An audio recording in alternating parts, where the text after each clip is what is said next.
Hello everyone, it's me Uncle John. Today I am going to read S4 4034, Finding Providence, the story of Roger Williams by Evie. Chapter 1, The Trial. It was 1635. Inside the General Court of the Massachusetts Bay Colony, all was dim and hushed. Judges and ministers sat together at a long table at the front of the room. Standing before these men was my father, Roger Williams. My mother and I were at the back of the room. My father turned to us and smiled. I squeezed my mother's hand. The chief minister of Boston, John Cotton, sat in the center of the judges and ministers. Roger Williams, he said, you are accused of preaching dangerous new ideas.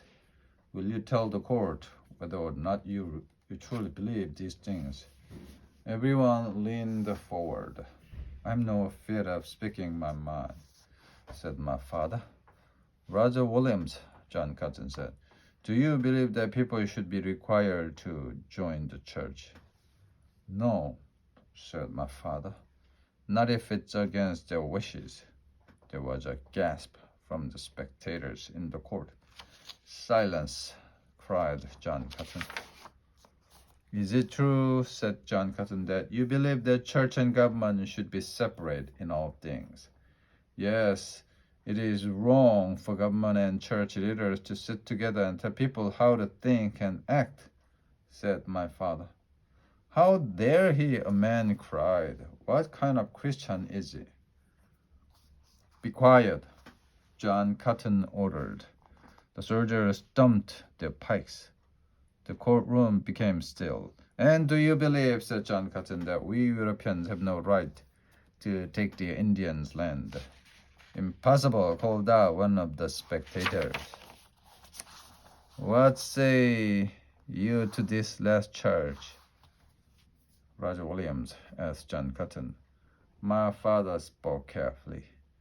I have come to know the Indians well. They are human just as we are. They cannot take the king of England's hand. We have no right to take theirs. Traitor! One of the spectators cried and hissed. The judges frowned. John Cotton shook his head sadly. Roger Williams, he said, go home and await our verdict. I stood up to see my father's face. My mother pulled me down, but I saw he was not smiling. Activity 2, danger. Dum, dum, dum. The banging on our door woke me. For anyone to come at such a time meant something important. I peered out through the small window and saw a man. A lantern was in his hand. The man knocked again, louder than before. Dum, dum, dum. I gathered my blanket around me and crept to the top of the steps. My father went to the door. He did not see me. I sat on the shadowy steps to watch and listen. Who's there? My father called. He tried to keep his voice low. He did not want to wake anyone in the house.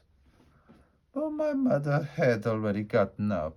Roger Williams, called the man from outside. Are you there? It is I, Goodman Neil. I bring grave news. My father looked around. My father. It's a friend, he said, and drew back the boards of the door. Once inside, Goodman Neil brushed the snow from his shoulders and stamped his cold feet on the floor. What brings you at such an hour, friend? My father asked.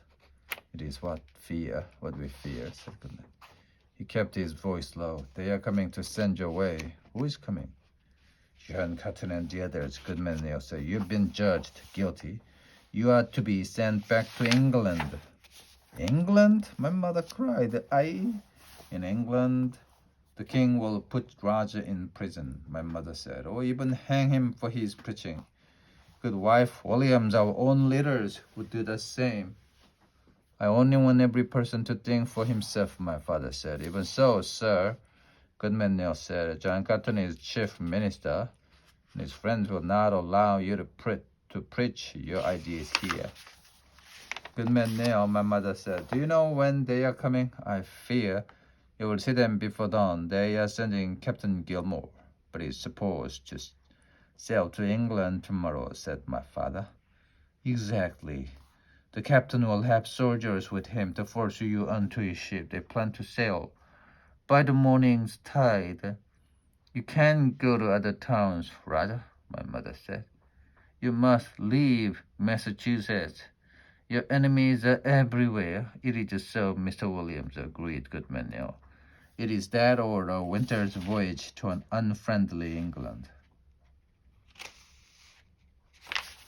Mr. Father stood still, and to think, he said sadly.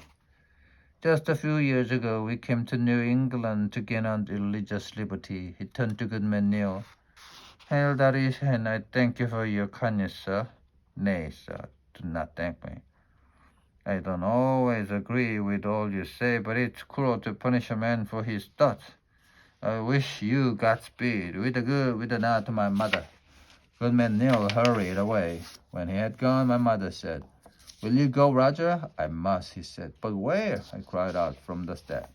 My father looked around and was surprised to see me, Mary. Have you been listening? Where will you go? I asked again. They gave me no choice. I shall travel into the wilderness. Chapter 3, The Escape. My father dressed in his warmest clothing, boots, double linen, and club. He took bread and dried meat in a sack. Then he fetched the long stick from the pile of firewood.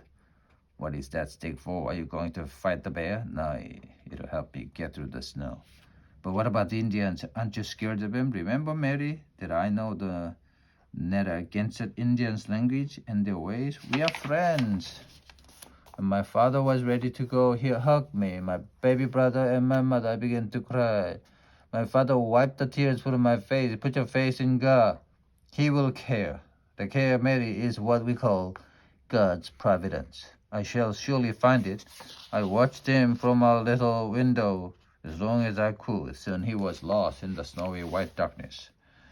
I rushed to my mother and buried my face in her lap. You must do as your father bid, she whispered sadly. Trust in his providence. At dawn, Captain Gilmore and 4 soldiers came to arrest my father. They were too late. He was long gone. Oh, Father, I whispered to myself again and again. Find God's providence. Chapter 4, The Wilderness. Later, my father told me how he walked south into the forest through great drifts of snow. There were no roads, and he did not know the Indian trail. There were no inns or houses where he could stay along the way. At first, his only plan was to get away from the Bay Colony. But as he slowly made his way south, he tried to find his friends, the Narragansett. Again and again, he lost his way. Again and again, he had to take his bearings from the position of the sun and the star. When storms came, he found shelter in the hollows of trees or in caves. Soon he ran out of food, but he recalled some of the things his Indian friends had told him about finding food in the forest. He searched and found dried berries, nuts, and other things to eat. It was just enough to allow him to move on. The farther he went, the weaker he became.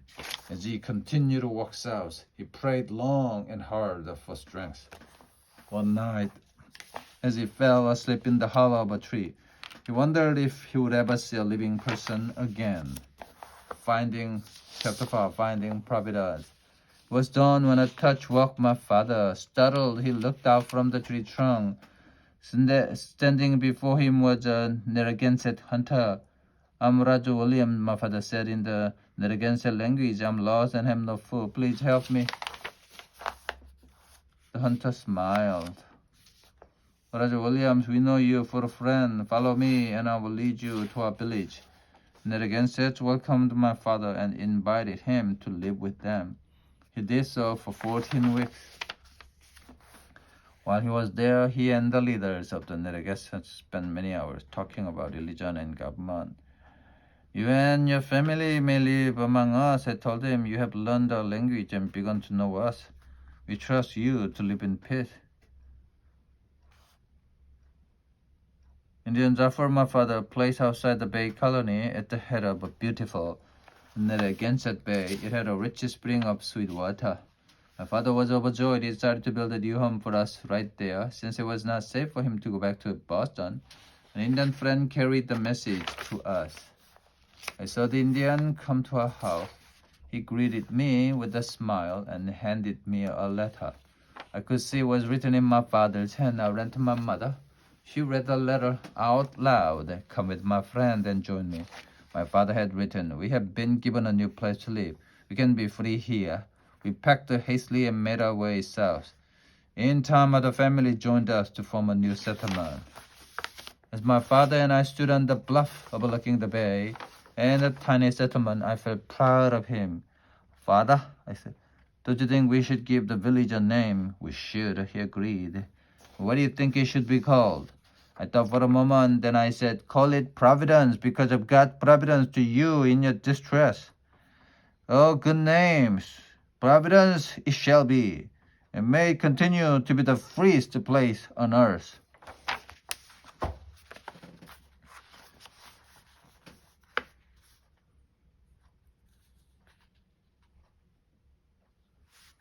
Wow.